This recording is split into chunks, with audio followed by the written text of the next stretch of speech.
This week I'm hosting one of my Focus Refresh events. Here's the secret. The magic isn't having a packed agenda. In fact, it's that there isn't one. The whole point of the retreat is to step away from the noise of everyday leadership. You bring 1 to 3 projects or ideas and you come out into the wilderness. Sometimes we're in a city, meals are provided, and then you're given the gift.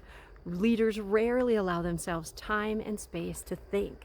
For 4 to 6 days, you unplug from distractions, you deep dive into your projects. Once a day, we come together over a meal, share ideas, get feedback, and collaborate.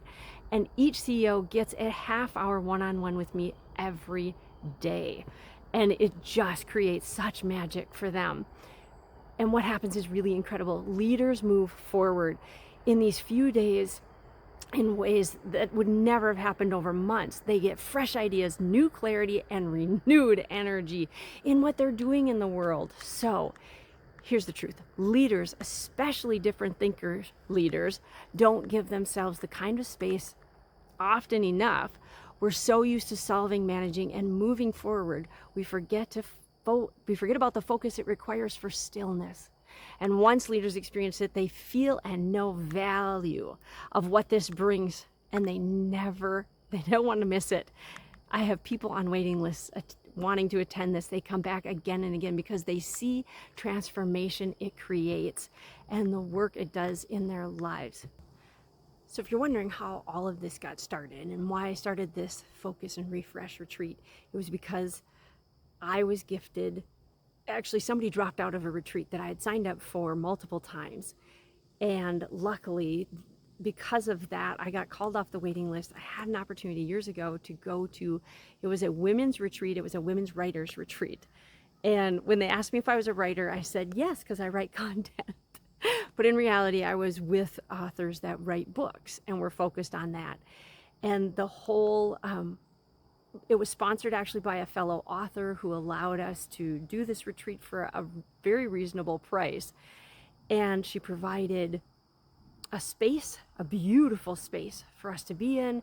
They had an incredible chef that came in and catered all of our meals except for breakfast. We brought some of our own breakfast, and it was in a beautiful location where we were able to spread out and do some of our own stuff.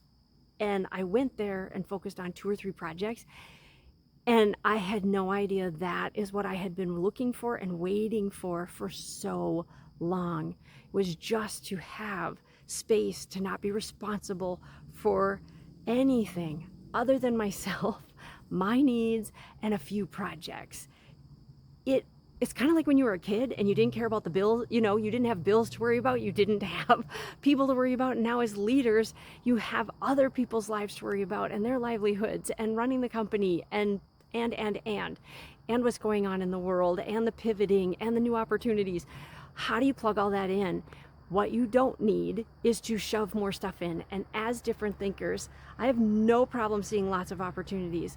What I do have a struggle with is implementing and having the time and space to take action and to really let my brain process it and really put all the pieces together like an incredible jigsaw puzzle.